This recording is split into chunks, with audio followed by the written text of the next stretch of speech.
All right, let's get into it. Tony the Bomber Bellew, back in capital city London. Thank you for coming down, saving us the trip up north. Absolute pleasure. But yeah, it's been a while since we last spoke. It was the beginning of January, wasn't it? So quite a lot's happened since then. So we just get straight into it. Anthony Joshua. Well, the word on the street is the fight has been agreed with Martin Bakole. But we haven't heard anything from Eddie Hearn or Anthony Joshua. This is all coming from Ben Shalom. He says it's a done deal for the pair to fight in the Congo this summer. So showdown in Africa. We haven't heard anything from Matchroom, but sounds like a risky fight for AJ if he's going to take it. What do you think? What would you be advising him to do? The fact that you haven't heard anything from him or Eddie would suggest that it's far from done. But it's a really good fight. Martin Bakole's a good fighter. It's an intriguing one for sure, yeah. I'm not sure going by his stories, he's the sparring king of the world. This is it, isn't it? As I keep talking on, sparring is sparring. We've all got head guards on, we've got 16-ounce gloves on. It's a completely different ball game when you've got them little gloves on.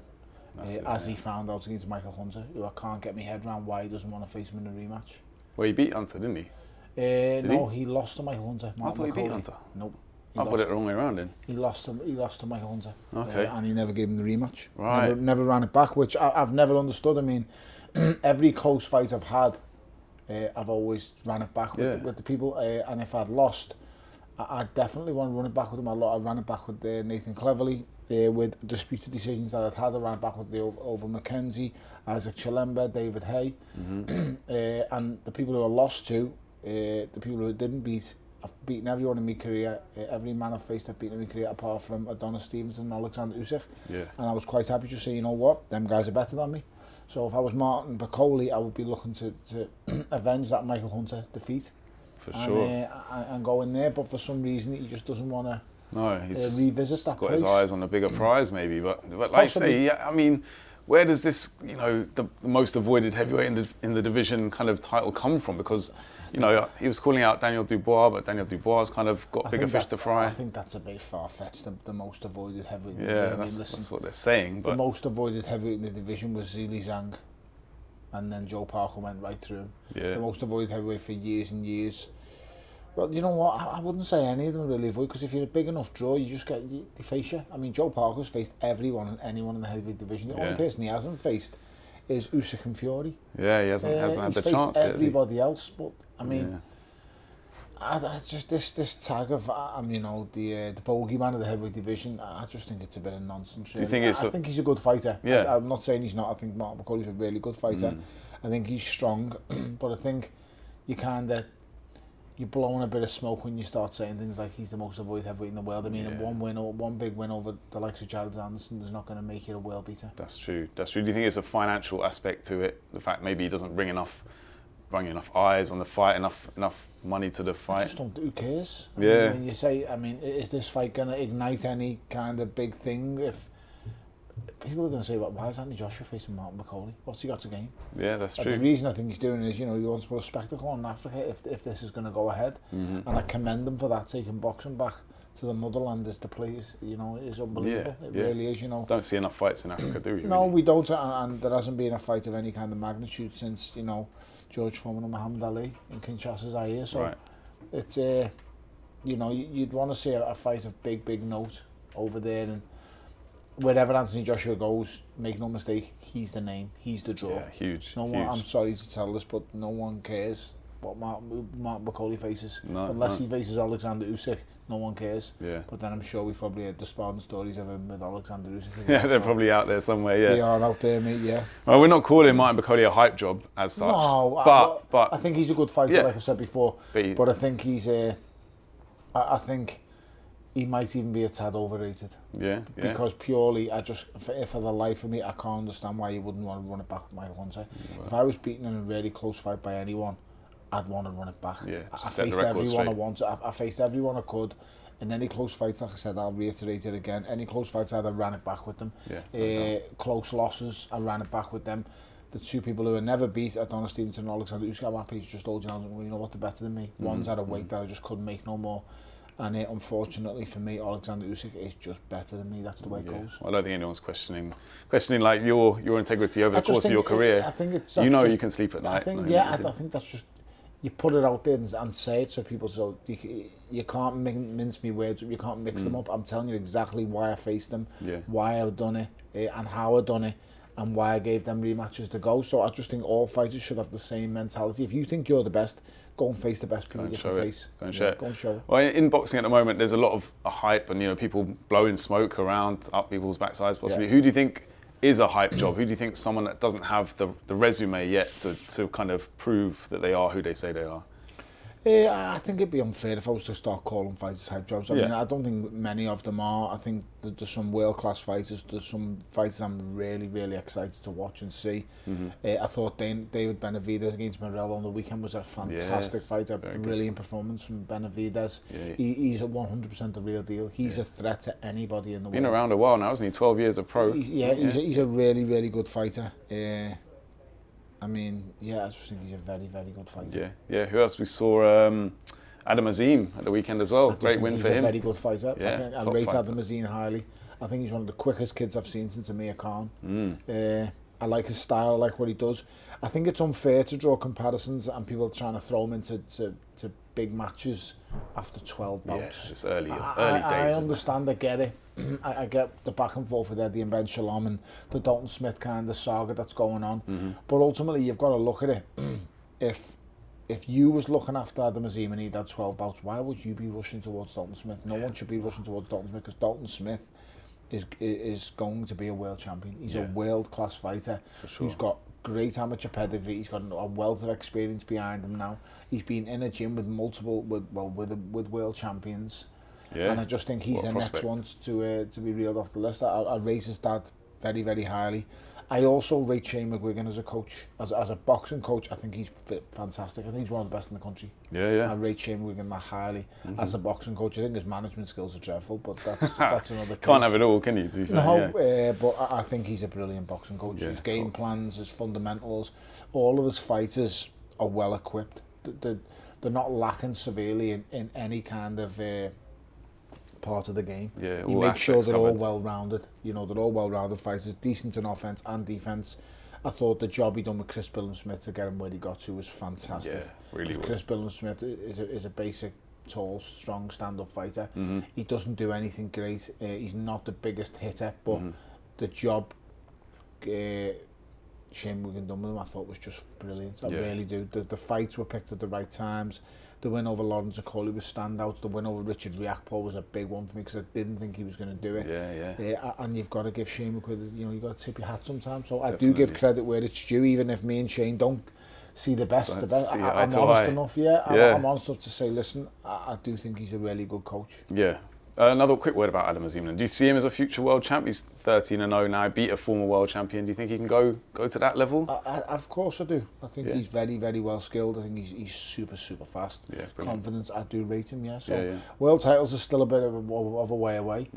And he's in a stacked division. That's the other thing. That's a good point. You've also got to understand that when you pass that European level, which Lipinets, whatever it is, whichever he is, Lipinets, former world champion, seen better days. It's true. He's been beat up off a few now, and we've seen him when he went in against Boots, exactly what Boots done to him.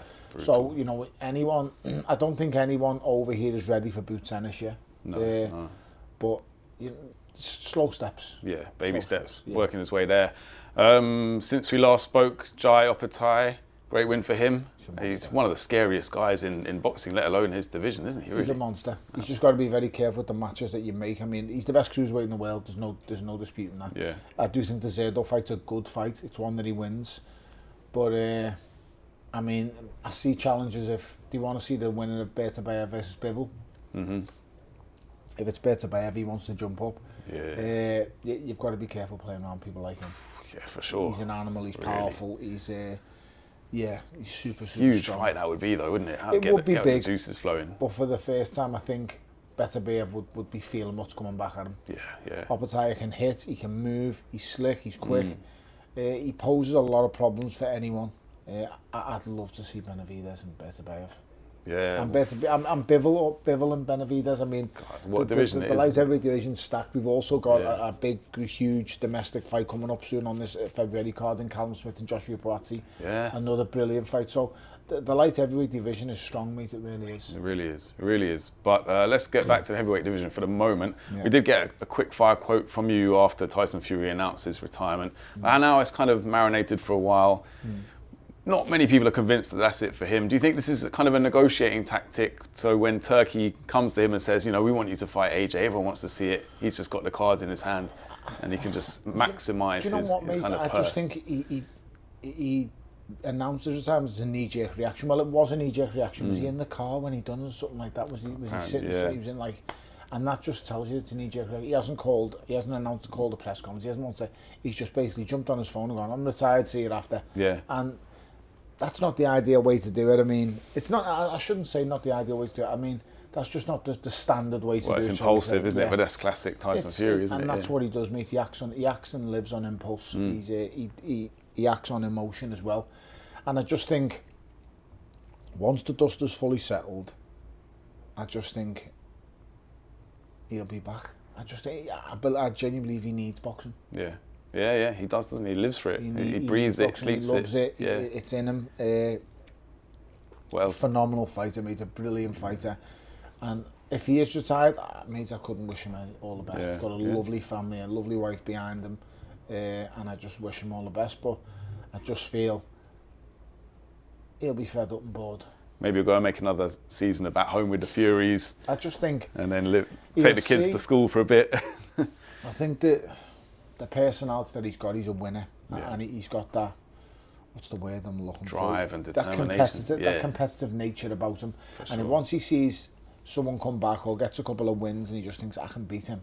And he should be thinking that because he's a winner. Yeah. He should think he can beat everyone. But I just feel that's what will draw him back, his competitive spirit. Yeah. Whereas AJ, you know, people have said after the Dubois defeat, maybe he should be considering retirement, but it doesn't seem to be in his mind at all. Do you think AJ's held to kind of unreasonable standards in terms of, you know, we look at his career, Hall of Famer, kind of, he's fought everyone, whereas people that have been pro for the same amount of time as him, you know, Tank, Benavidez, we spoke about, they haven't really fought to the same levels, but yet they don't face the same criticism as AJ. He lives under a different level of scrutiny because this guy's been in front of the camera since 2012. It's been a long time. The minute he brought that Olympic gold medal home, he's been in front of the camera. His whole life's been scripted out in front of the camera, like I say. So very, very difficult to deal with that kind of pressure. I think he's in a place now where he doesn't care win, lose or draw, he just wants to fight. I think he's past caring about belts. I think he's past caring about status and you know, sponsorship deals. Money in the bank. I just don't think... He's wealthy. Yeah, he's probably, you know, the richest fighter in the world. That's it, yeah. He just wants to prove that he's still... I just want to fight. You know what, you just think... It's crazy because when you're fighting and you're chasing titles, you've got a goal, you've got a reason. Then when you've got the belts or when you've won a belt or when you become world champion, you're like, okay, it's to make money. And then when you've made money, you're like, why am I still doing this? And you only find and learn that when you're sitting usually alone and you think to yourself, I realised that I was sitting alone in a fucking Holiday Inn Express in the middle of Rotherham, and I was sitting there just thinking, I've made double-digit millions, I've won a world title, I've won a British, Commonwealth and European, I've fought everyone, and I thought, why am I doing this? And you go back to the gym in the morning, you think, I'm doing this because I love what I'm doing. I love actually fighting. Yeah. And I'm good at it, and I like it. And people don't really want to stop doing what they're good at. Well, that's it. Once you stop, that's it. You'll never get it back, never get that feeling back of being in the ring and having your So I do get it, and I do get it. And people will think, well, it's always about the money. It's not. Listen, the money helps. But when you don't... It's not that you don't no longer need the money, when the money isn't the driving factor and the belts isn't the driving factor and the acclaim or the credit isn't it, you go, well, what am I doing? And you soon find out you just like fighting. Yeah, just loves it. Yeah, I've said it before, I'll say it again, I've got a screw loose. I'm missing a few little things that I should be setting things off in my brain. I'm definitely missing some of them. You think AJ's missing that same screw then? We've all got them, mate. Everyone, you're missing a screw, he's missing a screw, but I just say it, I'm a little bit more open to it. But when you're being punched the way we have and knocked up and banged up, to carry on going back, there's something fucking missing. And we'll never know what that is, but something keeps drawing us back and wanting us to do more. So let's just see where he goes. One thing that cannot be disputed is he's had an unbelievable career for where he's at in his life and where he was while he was on that GB squad. Robert McCracken, getting him to them Olympic Games, winning Olympic gold, going on to be unified heavyweight champion of the world, defending that, losing it, winning it back, taking boxing to Saudi Arabia for the first time ever. Yeah, let's not forget. And now it's like it's the home. Yeah. He set the trend, didn't he? He kind of started that. He started it off. No doubt. King bin Salman and you know, and now you've got, you know, obviously His Excellency Turki Al-Sheikh picking up the mantle. Yeah. They're driving it. There's a driving force behind it, and I can't give them enough credit. It's kind of sparked off this golden era of boxing that we're in. So credit to him for that. How do you think he would have felt when he heard Tyson Fury announce his retirement? Because he must be wanting that Fury AJ fight. Of course he'll want to fight, and they'll all want to fight. But listen, I said this before and I'll say it again. There hasn't been an explosion in boxing like this since Harold Lewis and the bank embezzlement money. Oh yeah, you told us that story. Read about it, find out about it. He was the last man to try and change boxing and make it all as one. He went up against Bob Arum and Don King and challenged them. The fighters loved him because he just paid them. Yeah. And he literally, the money, wasn't he? Sugar Ray Leonard, I'd read a book about him, and Sugar Ray Leonard, like I was saying, the times where he paid us before the actual fight took place. Yeah. So like he'd give us a $5 million payday and he'd go like, you'll have that in your bank tomorrow. And like the fight was 3 weeks away. Bro. And he was like, that's confidence, isn't it? It's the way things go, and we're kind of in that transition period at the moment with Turki Al-Sheikh. He's making the big fights happen. He's making the huge events happen. He's put boxing back amongst the top of all combat sports because we've got to all be brutally honest. The UFC has taken precedence over the last few years. It was coming there, wasn't it? It was on the verge, but now it's kind of been massive in Vegas. It's massive all around the world. Everywhere the UFC goes, it's sold out arena. But the thing that the UFC doesn't have that boxing has is it's been going on for so long. We have the history behind us. The UFC still is. It's kind of still a new trend. Kind of like the noisy neighbour, isn't it? Like when Fergie said that about Man City, it's the noisy neighbour to boxing. Don't get me wrong. I think the UFC is one of the greatest, you know, promotionally promotion in the world. And what Dana White's done cannot ever be. He could happily call himself the greatest promoter ever. Dana White could. There's no. I would have no problem in saying to take something from hasn't got anything, and then to the stage now. It when it was at the very start, I remember watching Mark here and Mark Coleman. And then it growing and growing. The likes of Tito Ortiz, Randy Couture, all these people. And then I remember it was dying down, and then what Forrest Griffin done and Stephen Bonner put on in that Ultimate Fighting final thing was just nuts, and it just exploded on Spike TV. From there, and it goes from there. But all of these things, it relates back to boxing, because boxing is the king of all combat sports. The heavyweight champion of the world is probably the most known, used to be the most known face in the world. I feel like it's now getting back there. I mean, the most famous face in the world right now, I'll probably say, is Mike Tyson. Tyson Fury's probably up there as well. Yeah, I mean, he is for his boxing reason, but I don't think there's a more famous face in the world than Mike Tyson. Yeah. Just you don't have to stick the icon of his tattoo on somewhere and everyone just goes, that's Mike Tyson. Yeah, you're right. That's true. For someone, there'll be places in the world, in Africa or where there'll be places somewhere and people won't actually know who Tyson Fury is. Probably There's not a place on planet Earth that someone doesn't know Mike Tyson. Drop him anywhere, middle of the rainforest, people will be like, hey, Tyson Fury. You could drop him in the ocean. The fish will recognise him. Hilarious. All right. So, Turki Al-Sheikh, you said there, he's been making fights that other people probably would never be able to make. Canelo Alvarez and Terence Crawford now have an agreement in place for a September mega fight on a Riyadh season card in Vegas. You think that will all be on Canelo's terms? The weight, the kind of the gloves, everything like that? Yeah, everything. Deservedly so. How do you see? Do you think Terence Crawford's got a shout there? I don't think they've deserved it. I think Terence Crawford will win. Yeah? Yep. You think Canelo's just a bit past his sell-by date? I think he's seen better days. Yeah, that's fair, isn't it? I think the writing was on the wall. I do think he's an amazing fighter, though. I think he's one of the best of his era, one of the best of his generation. Terence Crawford, though, also you know what? Top quality. Bud's been around quite a while, but he's an exceptional fighter. An exceptional fighter. And I don't know, listen, I could be completely wrong here, whereas I just can't look past Bud. I just can't look past Crawford. And he's actually bigger than you think. I've been around him, I've seen him in person. When we were making Creed 3, I was watching him train in the gym. I was with him quite a bit. super talent. Got the experience now as well, but like he says, maybe fresher in the think business end of the fight. He'll be able to a lot less fights than Canelo, and then ultimately, a part of me thinks, how much does Canelo really want anymore? It must be hard after the amount of rounds he's put in. He's once again one of the richest fighters in the world. Yeah, no doubt. He could possibly be the richest fighter in the world. Well, there's been talk of him and Jake Paul, but it's hard to see that happening at this stage of his career. Maybe a few years down the line. I just don't. You think he'd actually do that? He would do it 100%. I mean, who for wouldn't? The money, yeah. He's a money-making machine, isn't he? Flatten Jake Paul. Yeah. It'd take him about 30 seconds. And the reason it'd take 30 seconds is because he'd probably be laughing for 20. That's great. So, I mean, he could do whatever he wants to Jake Paul. You have to understand the level that Canelo Alvarez operates at. It's a different level to what 90% of boxers. Different league, yeah. Would even have to get out of second gear. He'd probably stick it in first gear, really. Brilliant. Chris EUBANK Jr. and Conor Benn, it's getting closer. It's on the cards. EUBANK Senior still doesn't think it's going to happen. He still thinks, there's weight divisions for a reason. The rehydration clauses, don't read too much into that. I just addressed this rehydration clause nonsense. So if this was going to be for the IBF title, and I would assume that this is going to be some kind of IBF eliminator for this to be put in place, you would have to have the rehydration clause in place anyway, because you have to do the check weigh-in on the day. They're not doing nothing that the rules haven't had his son already do. I'm pretty sure Chris EUBANK Jr. has fought for the IBF title. Yeah.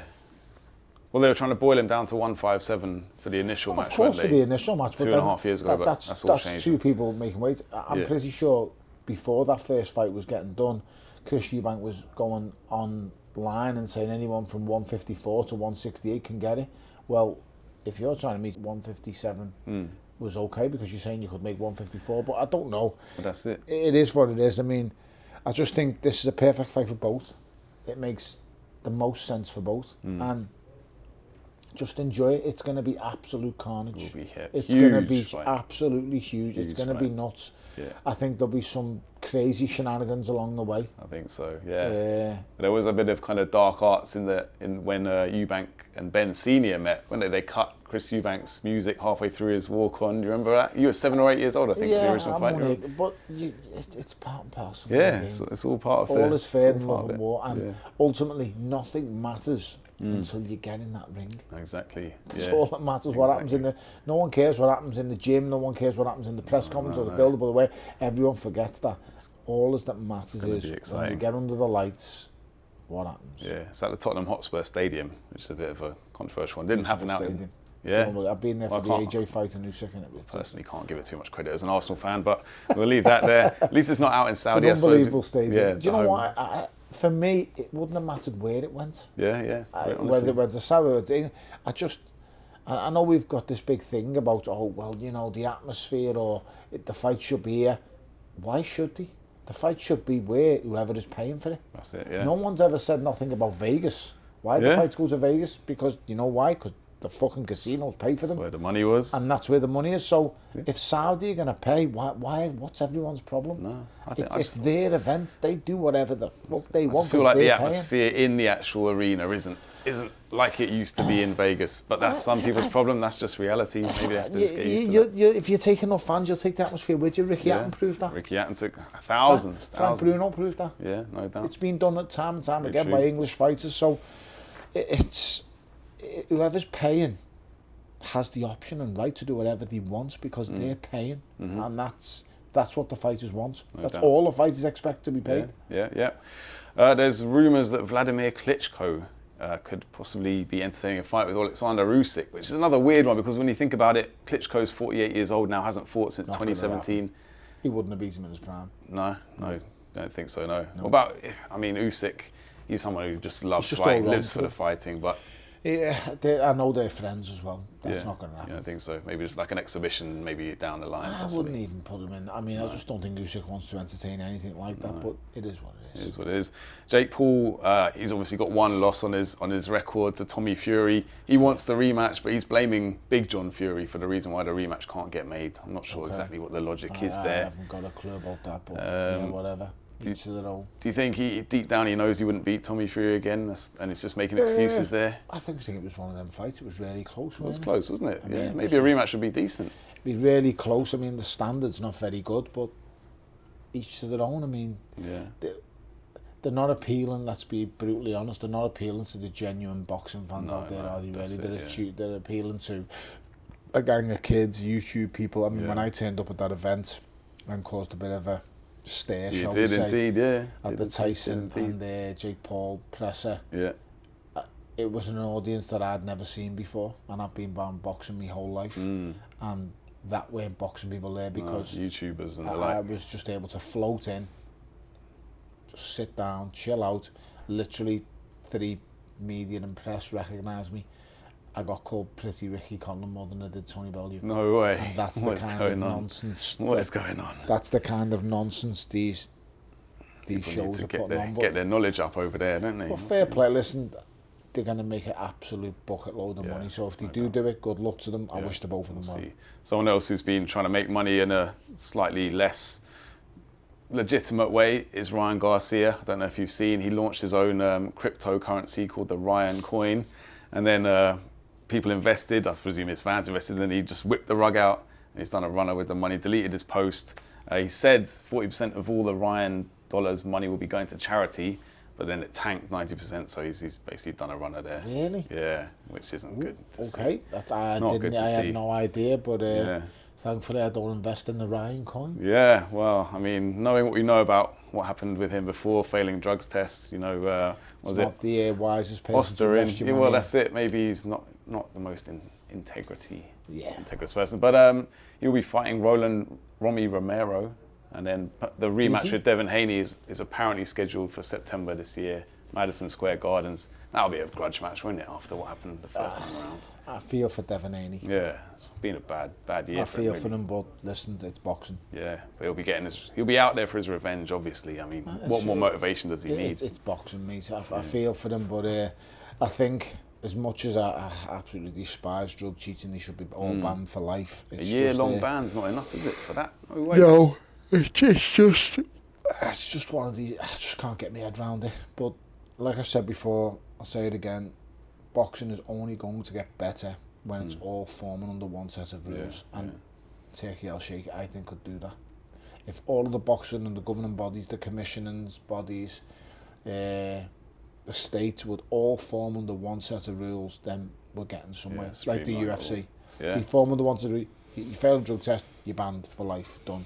And if all of these organisations and associations stick by it and stand on it, trust me, drugs will soon fizzle out of boxing. Yeah, that's what you have to hope.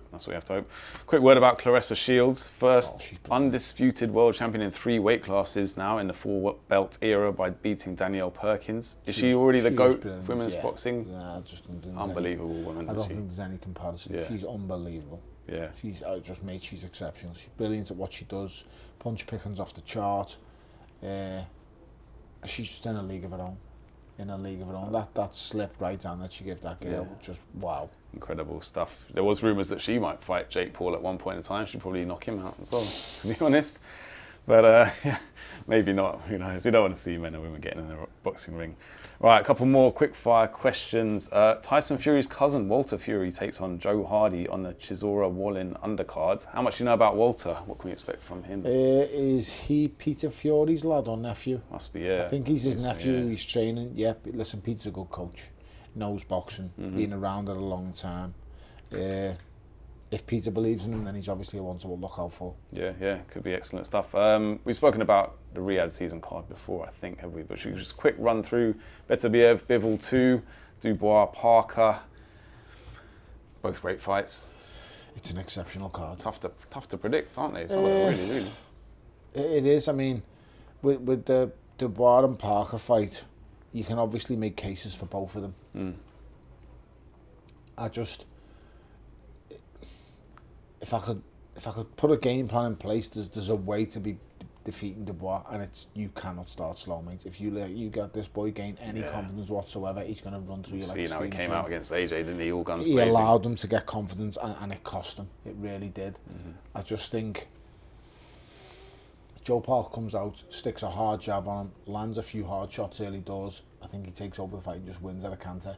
Okay. But if he allows Daniel Dubois to gain any kind of confidence and get on top of him, he's had it. Yeah, he's literally had it. Could be. Couldn't he just lands one of his bombs and then... He's a strong boy, Daniel Dubois, but he's very tunnel visioned.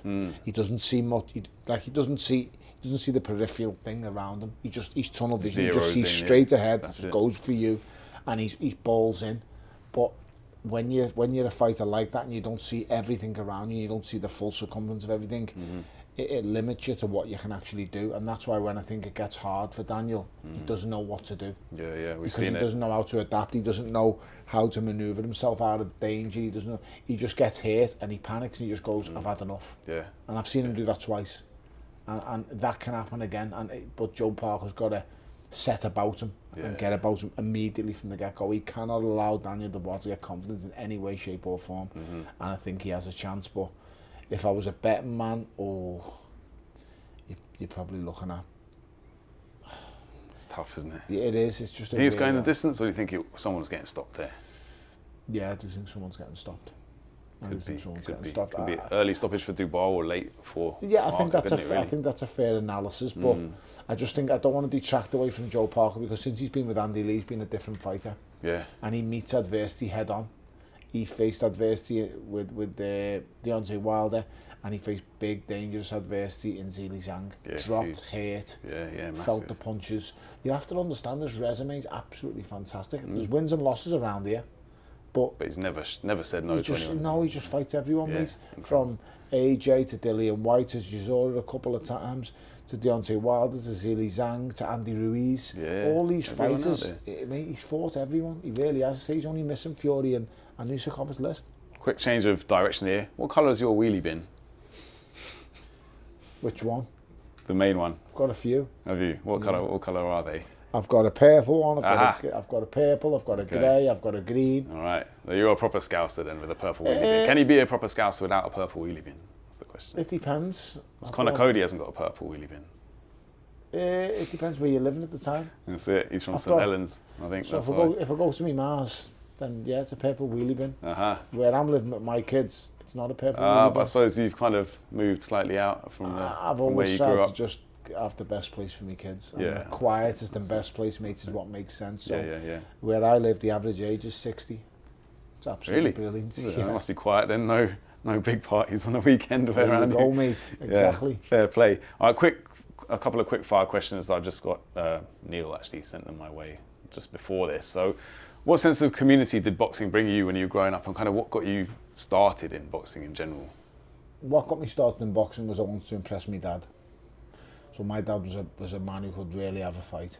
Yeah. And me coming home with 10 GCSEs and great exam results wasn't really going to cut it. Me coming home and telling me that I've knocked someone out, or I've been in the boxing gym and I'm doing really well and I'm improving, that's going to get me a new tracksuit and whatever trainers I want. Right. Probably a new pair of footy boots. Your dad kind of run the doors in some of the clubs around Liverpool and stuff like that? He ran quite a bit of Liverpool's nightlife many years ago. He had quite a successful security company that ran most of the best nightclubs in the city, and we used to have a great laughs in them, working at them. I can imagine that must be quite. As time goes on, mate, people get older, and then the rules that applied to them working nightclub doors many years ago didn't apply anymore, and then that's when things get worse. And he's a lot older now. Yeah, I'd say he's a lot older. Yeah. But yeah, I started fighting purely so I wanted to impress my dad. Right, I see. And it worked out all right. I'm sure you have, more than impressed him by this point. So fair play to Mr. Bellew Senior.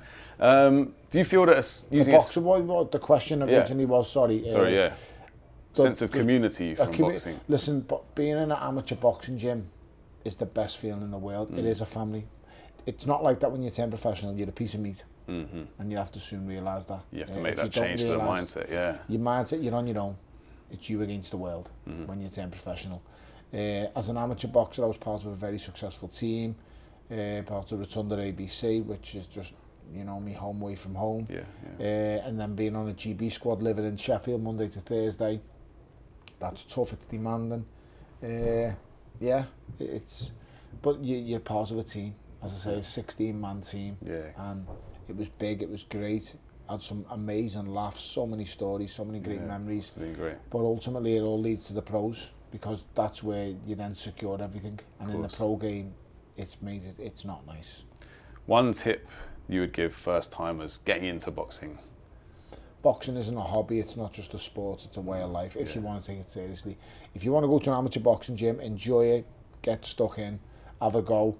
But if you're thinking of taking it to an actual career, then believe you me, you cannot fuck around with boxing. It is not a game, it is not a, it is not a hobby, boxing, it is not a sport, it is literally a way of life. It takes over your whole life. Boxing came first for me. For almost all of my adult life, it's just been that the driving factor. To win that world title, I was willing to die. Dedication anything someone's willing to die while they're doing is fucking nuts. Because there's more to life than boxing, but I was that stupid idiot who was literally willing to do anything to win.